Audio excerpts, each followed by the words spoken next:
teoria do garantismo penal é uma teoria que se pretende completa. Ou seja, ela não é apenas uma teoria de processo, ela é também uma teoria de direito penal material. Tá? É importante que a gente, portanto, situe o garantismo nos seus fundamentos originais. E, em primeiro lugar, é muito importante que nós tenhamos em vista que quando nós falamos de garantismo, nós estamos falando especificamente do garantismo que foi concebido pela pena do professor Luigi Ferraioli, que é um professor importantíssimo na filosofia do direito e na filosofia do direito penal, né? E aqui compreendendo penal tanto como direito penal material como processo penal. Então, Luigi Ferraioli, ele concebeu a teoria do garantismo a partir desse livro que nós chamamos, aliás, que ele deu o nome de Direito e Razão, Teoria do Garantismo Penal. Tá? Esse livro é um livro muito relevante, muito importante, e quando nós falamos de garantismo, nós não caracterizamos garantismo penal de nenhuma outra maneira. Tá? Garantismo penal é aquilo que o Ferraioli concebeu como garantismo. E é importante que a gente tenha em vista que a teoria do garantismo é uma teoria positivista. Tá? Veja, é importante colocar aqui que nós não estamos, por assim dizer, defendendo ou advogando o garantismo. Mas é muito relevante que a gente entenda o que de fato é o garantismo, tal como ele foi concebido por Luigi Ferraioli. Isso porque é muito comum que as pessoas critiquem o garantismo sem saber exatamente o que é o garantismo. Como, de outro lado, também é muito comum que as pessoas defendam o garantismo sem saber exatamente do que se trata o garantismo. Garantismo é uma teoria positivista do direito. Para o Ferraioli, portanto, o convencionalismo ele está na atividade do legislador. Tá? Ou seja, o legislador concebe convencionalmente as regras do sistema penal. E, aliás, ele não chama de sistema penal, mas pela nossa tradição latino-americana, sobretudo por conta das lições de Zaffaroni, nós convencionamos chamar sistema penal o sistema completo. Ferraioli, numa tradição europeia, chama de direito penal, abrangendo também o processo. E aqui nós vamos chamar de sistema penal pela nossa tradição latino-americana. Importante dizer isso, tá? Então, Ferraioli entende que toda atividade criativa do direito penal, do processo penal, ela está na atividade legislativa. É o legislador que cria e mais ninguém cria. Tá? Portanto, o juiz não cria. Ferraioli é um extremo crítico dos ativismos judiciais. O juiz não tem nenhuma atividade criativa. A atividade, portanto, criativa é legal, é legislativa, que estabelece por lei a legalidade estrita que é ela que deve ser observada. E já o juiz ele tem uma atividade cognitiva. O juiz, para Ferraioli, não realiza atividade ponderativa. Não há ponderação para o Ferraioli. Não confundamos Alexis ou Robert Alex com Ferraioli, que muita gente faz. Ferraioli trabalha com a subsunção do fato à norma. Para Ferraioli, a estrita jurisdicionariedade significa que o juiz é um aplicador da lei. Ele, portanto, tem uma atividade, obviamente, interpretativa da lei e cognitiva, mas ele não tem uma atividade criativa. O juiz não é ativo, não faz ativismo.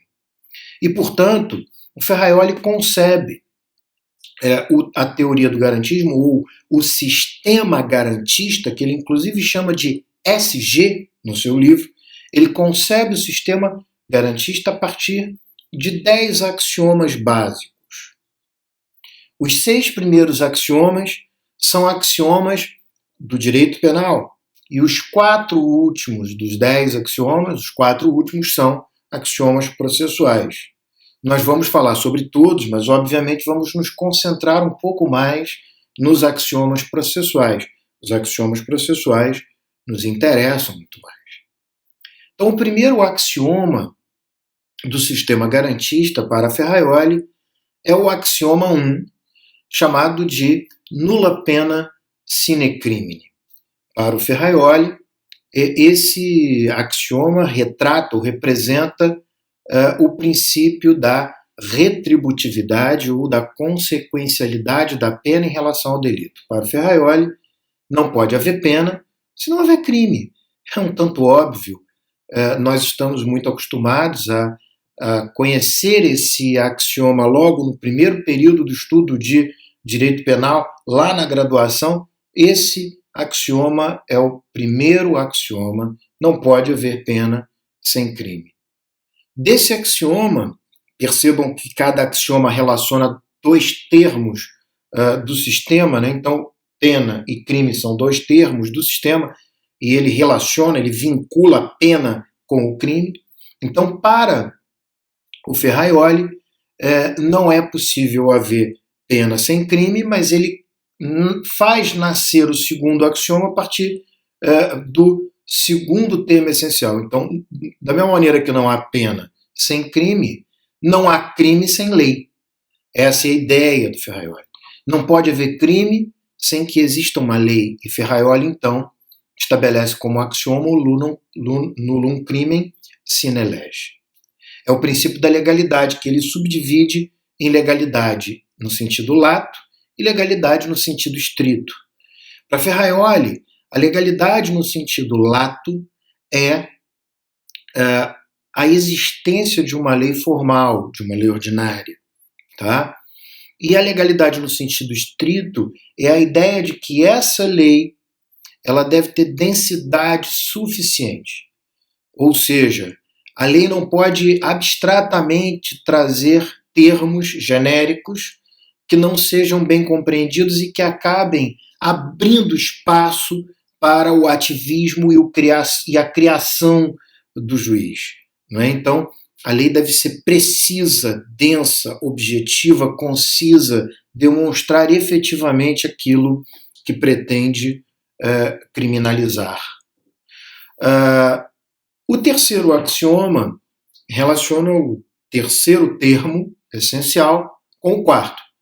Então, o terceiro axioma, o A3, é nulla lex ou nulla lex pennalis sine necessitate. Então, para o Ferraioli, não pode existir lei penal se não houver necessidade, porque para o Ferraioli, de uma maneira muito clara, o direito penal é a última ratio. Se não houver necessidade de prever a lei, não há nenhum motivo para que a lei penal exista. Então, para o Ferraioli, o que ele chama de princípio da necessidade, que se extrai do terceiro axioma, ou da economia do direito penal, significa que o direito penal não deve incidir quando não for necessário. Desse quarto termo, que é a necessidade, o Ferraioli extrai um quarto axioma que ele se relaciona com o quinto termo essencial. Então, o quarto axioma, o A4, é nulla necessitate sine injuria, ou também chamado de princípio da lesividade ou da ofensividade. De acordo com Ferraioli, não pode haver necessidade de criar uma lei penal se não houver lesão a um bem jurídico. Ou seja, Ferraioli trabalha assim com o conceito de bem jurídico. O conceito de bem jurídico é bastante relevante para Ferraioli, faz parte do contexto dos seus axiomas que dão origem ao sistema garantista. O quinto axioma, denominado A5, é aquele que relaciona a injúria, né, ou a ofensa à ação humana. Ou seja, o A5 é nulla injuria sine actione. Ferraioli, portanto, trabalha de uma maneira muito clara com a ação humana, porque Ferraioli afasta a possibilidade de um sistema penal que trabalhe com a punição do autor pelo que ele é. O que importa para o Ferraioli é que o sujeito que venha eventualmente a ser punido, ele seja punido pelo que ele fez. Logo, a sua conduta é punível. Não pode haver uma ofensa a um bem jurídico que não seja por meio de uma ação. Ele chama isso de princípio da materialidade ou da exterioridade da ação. Para o Ferraioli, portanto, não existe direito penal do autor. Por essa lógica do direito penal do fato, nós estaríamos aqui excluindo uma série de possibilidades punitivas que na história da humanidade nós acabamos por considerar violadoras dos direitos fundamentais, como o direito penal nazista, como a criminalização dos escravos, das pessoas pretas, não é? E uma outra série de criminalizações. Não que elas não estejam ali na história e não que elas não estejam ali na atualidade por meio de políticas necropolíticas estabelecidas pelo Estado. Tanto isso é que nós estamos vendo uma série de manifestações contra o racismo que são essencialmente contra as agências punitivas que criminalizam as pessoas pretas. E isso, na verdade, é absolutamente atual, né? Ou seja, a criminalização de pessoas ou de grupos de pessoas pelo que elas são, não pelo que elas fizeram, não é nenhuma novidade na história. Ferraioli, claramente preocupado com isso, estabelece a necessidade da vinculação da ofensa a uma ação humana. Ou seja, não existe crime que seja determinado por uma categoria de pessoas, como só ocorrer ou como ocorreu na história e como ainda ocorre. Como ocorreu, inclusive, aqui no Brasil, quando Nina Rodrigues estabeleceu essa relação de criminalização com mestiços, a mestiçagem, obviamente inspirado no positivismo antropológico de Lombroso, né? Médico italiano que pretendeu classificar os criminosos pelas suas características físicas. Então vejam que Ferraioli rompe com essas possibilidades de direito penal do autor e estabelece a obrigatoriedade de que o direito penal seja aquele determinado pela ação humana.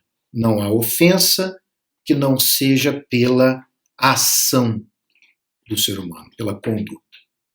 Mas também, e aí vem o sexto axioma, não há conduta sem que haja vontade. É o A6, nulla actio sine culpa. E aqui dá origem ao princípio da culpabilidade ou da responsabilidade pessoal. Culpa no sentido mais genérico, não apenas culpa no sentido estrito que nós acostumamos lá na teoria do delito, mas culpa no sentido de vontade. Não pode haver responsabilização de ninguém que não seja por um ato de vontade, por um ato guiado pela consciência e pela vontade. Tá? Então, Ferraioli estabelece essa relação. E com isso ele fecha os chamados 6 axiomas do direito penal. E começa, portanto, os axiomas do processo. O 7º axioma, de acordo com Ferraioli, que é o primeiro axioma processual, é aquele segundo: não pode haver culpa, ninguém pode ser considerado culpado, nulla culpa sine judicio. Ou seja, ele dá origem assim ao princípio da jurisdicionariedade. Para Ferraioli, ninguém pode ser considerado culpado de um crime que não tenha sido determinado por um juiz. E aqui ele trabalha a jurisdicionariedade no sentido lato estrito, tal como a legalidade. Então, a jurisdicionariedade no sentido lato significa que ninguém pode ser considerado culpado a não ser por alguém efetivamente investido de poderes jurisdicionais. No entanto, Não basta que a pessoa esteja investida de poderes jurisdicionais.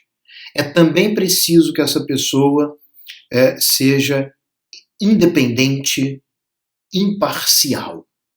Ou seja, Ferraioli não vislumbra a possibilidade de que alguém seja efetivamente exercente do poder jurisdicional se não tiver independência e imparcialidade. E aqui, independência tanto internamente, dentro do poder judiciário, ou seja, a pessoa não está vinculada a uma ordem que venha do seu superior, né? A não ser que seja uma decisão a ser cumprida, obviamente. Também a independência externa, ou seja, não pode haver uma relação de dependência entre o juiz e os demais poderes. Né? Não pode o presidente da República determinar o que um juiz vai fazer. Mas essa independência, obviamente, ela é necessária para garantir a imparcialidade. Né? Não é possível pensar numa independência interna, ou seja, em que o juiz não esteja, né, vinculado, vamos pensar assim, ou melhor, desvinculado de ordens internas ao Poder Judiciário, se ele não tiver garantias como as que a nossa Constituição estabelece, como, por exemplo, a irredutibilidade de vencimentos, a inamovibilidade, a vitaliciedade. Essas garantias da independência formam um conjunto que possibilitam ao juiz julgar com imparcialidade. O juiz imparcial não é apenas, claro que mas não é apenas aquele que não tem relação com as partes ou que não tem interesse no resultado da causa. Essa imparcialidade é fundamental, a gente chama ela de imparcialidade subjetiva, mas é preciso também que o juiz não tenha formado previamente o seu convencimento, porque o juiz que forma previamente o seu convencimento é um juiz que não julga com base nas provas. Então é preciso que o juiz não tenha ainda julgado antes da produção da prova sob o crivo do contraditório e da ampla defesa, que são também axiomas e eu falarei logo em seguida. Mas é importante estabelecer a imparcialidade para além do que é muito comum se conceber no direito processual brasileiro. Ou seja, a imparcialidade não é apenas a inexistência de uma relação com as partes ou a inexistência de um benefício a partir do resultado, do interesse no resultado por parte do juiz. É também o fato de que o juiz ainda não formou o seu convencimento antes da produção da prova sob o crivo do contraditório. Portanto, voltando para o axioma 7, o A7, para o Ferraioli, não há culpa sem juízo, e o princípio da jurisdicionariedade ele se estabelece não apenas pela existência de um juízo que efetivamente tem investidura, mas também é preciso legalidade estrita, ou seja, ele tem que ser isento, melhor dizendo, ele tem que ser independente e ele tem que ser imparcial. Não isento, não é? A isenção é muito confundida com a imparcialidade e esse é um equívoco, porque na realidade nenhum juiz é isento das suas convicções políticas, sociais, enfim, e ele vai julgar com isso, porque ele não consegue se desfazer, ele é um ser humano. O que ele não pode é ser parcial, né? Ele precisa ser imparcial, né? Então, se o juiz for imparcial, ou seja, se ele não tem relação com as partes, se ele não tem interesse no julgamento da causa, se ele ainda não formou seu convencimento antes da produção da prova, então ele é imparcial. E é isso que importa. O axioma 8, ele é obviamente uma decorrência do axioma 7. Não há juízo sem acusação. Nullum judicium sine accusatione. Que interessante. A acusação é um órgão e uma atuação essencialmente garantista. Ou seja, não pode haver um juiz investido, independente, imparcial, se ele exerce funções acusatórias. Portanto, para o Ferraioli, a existência de uma acusação separada do juízo E uma acusação que se estabeleça de forma prévia, clara, conhecida, não é, de quem está sendo acusado, para evitar o processo kafkaniano, é essencial de um sistema garantista. Portanto, percebam, e a gente vai falar melhor isso mais à frente, mas percebam que não é possível falar em processo ou sistema processual garantista sem que a gente estabeleça que o sistema é acusatório. O sistema garantista de processo é um sistema essencialmente acusatório.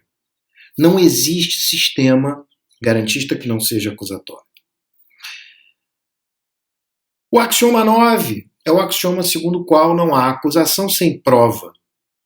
Então, o princípio do ônus da prova ou da verificação é aquele segundo o qual uma acusação precisa ser provada, demonstrada. E é a ela que cabe a demonstração, nunca a defesa.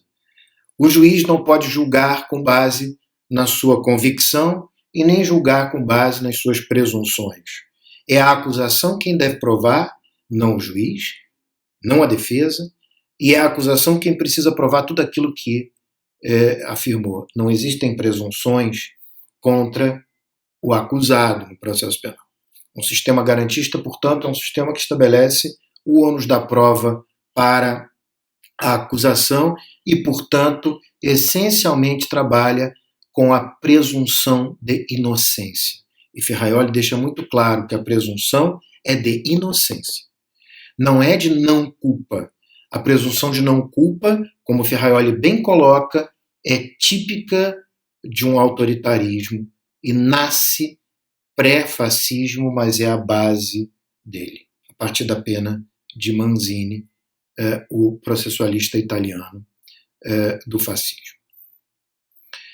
Então, o axioma 10, que é aquele que fecha os axiomas, é garantistas e, portanto, definem, por fim, o sistema garantista, é nulla probatio sine defensione. É o princípio do contraditório ou da defesa. É impossível haver prova, sem que ela se submeta ao contraditório. Não é possível haver prova sem que ela se submeta ao direito de defesa. Então, o princípio do contraditório ou da defesa é da essência do sistema garantista. Não existe sistema garantista de direito de processo, não existe sistema penal, como eu falei anteriormente, garantista, se não submeter a prova ao contraditório e à possibilidade de defesa. E aqui, portanto, a gente encerra, prestem atenção, os axiomas garantistas. Não é difícil compreender que os axiomas garantistas, eles são relações entre dois termos essenciais. Todos eles relacionam dois termos essenciais. Portanto, nos 10 axiomas nós temos 11 termos essenciais que, se presentes, legitimam a pena. Esses axiomas, portanto, eles que relacionam esses 11 termos que eu vou falar aqui na sequência: defesa, prova, acusação, juízo, culpabilidade, ação, defesa, ofensa, necessidade, lei, delito ou crime e pena. Então, se a pena for imposta, respeitados todos os termos essenciais nessa relação que se estabelece entre eles, então nós teremos um sistema de garantias. Não é difícil entender que o sistema garantista, portanto, tal como concebido pelo Ferraioli, é um sistema de legitimação da pena. Ele não é um sistema como muita gente não compreende, Ele não é um sistema de deslegitimação ou abolicionista, pelo contrário, é um sistema de legitimação. Só que ele é mínimo, de direito penal mínimo, e é um sistema que estabelece uma racionalidade para a aplicação da pena. Por isso chama-se direito e razão. Há uma racionalidade. A pena não é legítima se ela não respeitar todos os axiomas que relacionam os 10 termos que antecedem a pena, enquanto o termo essencial final do garantismo. O garantismo, portanto, ele é um sistema de legitimação política do sistema penal. E o Ferraioli, de maneira bastante interessante, ele separa o sistema penal em basicamente três poderes que constituem o sistema, que é o poder de punir, o poder de proibir e o poder de julgar, todos na mão do Estado. Para o Ferraioli, o poder de punir ele é legitimamente, ou seja, ele é politicamente legítimo, ele é legitimamente exercido sob o ponto de vista político quando estão presentes os três primeiros axiomas. Né? O axioma em que não há pena sem crime, não há crime sem lei, não há lei sem necessidade. Se punir a partir daí é legítimo. Por outro lado, o poder de proibir ele se legitima na medida em que o axioma 4, 5 e 6 estejam presentes. Portanto, quando o axioma 4, em que não há necessidade sem ofensa, o 5, em que não há ofensa sem ação, e o 6, em que não há ação sem culpa, estiverem presentes, a proibição que foi estabelecida ao cidadão ela é legítima. E, por fim, o ato de julgar do Estado será legítimo na medida em que seja exercido por um juiz, mediante uma acusação, diante de uma acusação provada e que tenha sido garantido o direito de defesa e o contraditório. Portanto, nesse sentido, nós teríamos o ato de julgar, o poder de julgar, exercido de forma politicamente legítima. Tá? Ferraioli, então, estabelece que para que um sistema seja considerado um sistema garantista, ele precisa ter todos os axiomas presentes. Todos. Se não tiver apenas um, ele já não é mais considerado pelo Ferraioli como um sistema garantista.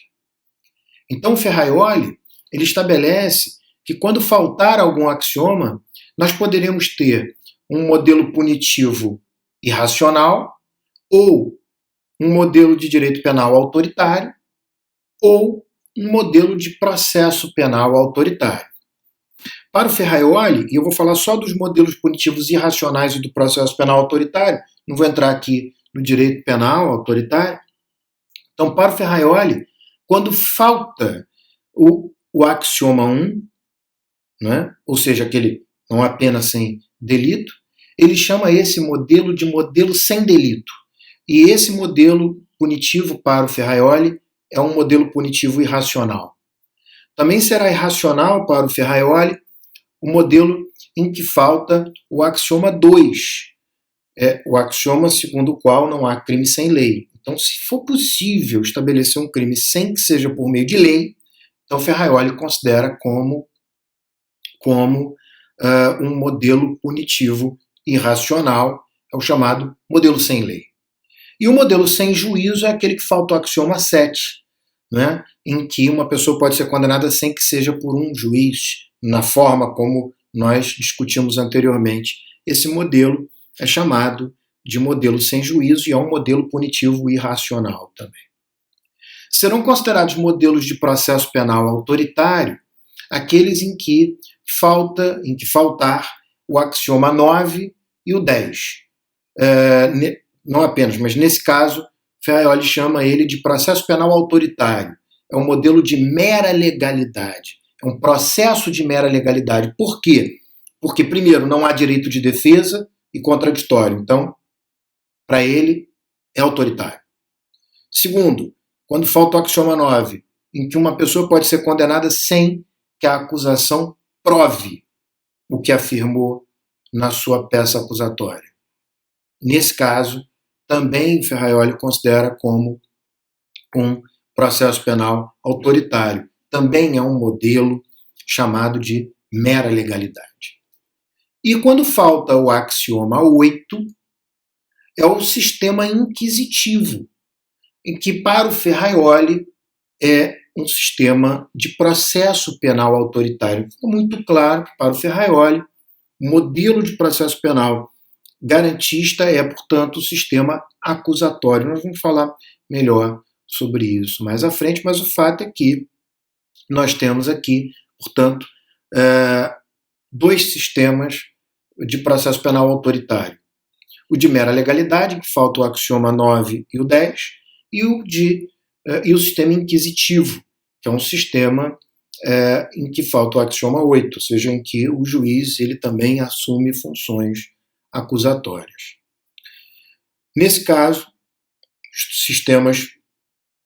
qualquer desses sistemas, obviamente, não são garantistas. E, para finalizar esse nosso quadro, eu gostaria de mostrar para vocês aqui o que o Ferraioli chama de modelos de incerteza.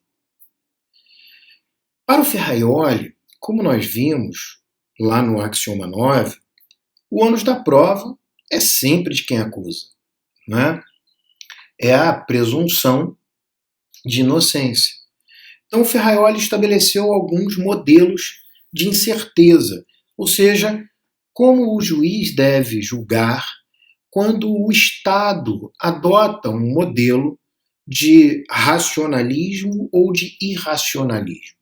Então, para o Ferraioli, quando o Estado é inchado e adota um modelo de direito penal máximo, ele chama isso de irracionalismo. Vejam, e esse irracionalismo, ele estabelece que quando o juiz não tiver certeza, ele deve julgar contra o réu. É o indúbio contra rerum. A ideia do indúbio contra rerum é a ideia de que o Estado ele deve se imiscuir, ele deve invadir a esfera de liberdade do cidadão ao máximo. Esse modelo não tem nenhuma relação com o sistema garantista. Já o modelo de direito penal mínimo é essencialmente um modelo garantista, segundo o próprio Ferraioli. E de acordo com o Ferraioli, o sistema de direito penal mínimo, que ele chama de racionalismo jurídico, o direito racional, ele faz prevalecer a liberdade do cidadão. Quando o Ministério Público não conseguiu provar, né, ou a acusação de uma forma geral, porque nós podemos ter outros órgãos de acusação, dependendo do país, aqui é o Ministério Público e, eventualmente, a própria vítima, no caso das ações privadas. Mas, quando o Ministério Público ou a acusação não consegue provar aquilo que alegou, não se desincumbiu do seu ônus da prova, e o juiz, portanto, estiver incerto do que aconteceu, o modelo de julgamento é indúbio pro réu. Esse modelo de julgamento, chamado de modelo de incerteza para o Ferraioli, ele tem toda a relação com o axioma 9, que distribui o ônus da prova a favor do réu.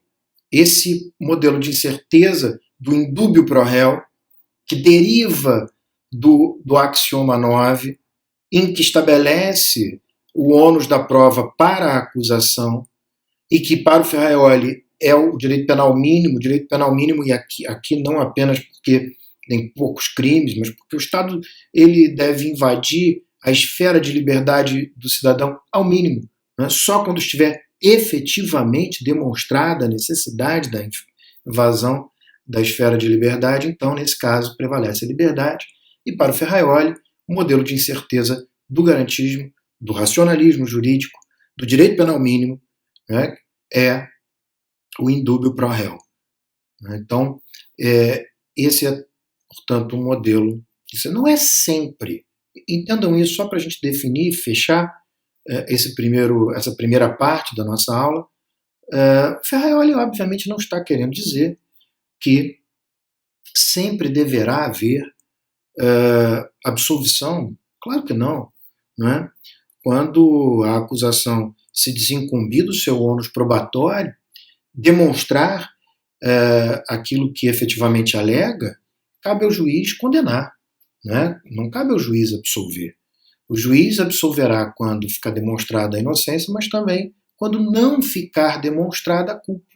Esse é um modelo de incerteza. Quando o juiz estiver incerto sobre a culpa, ele absolve indúbio pro réu.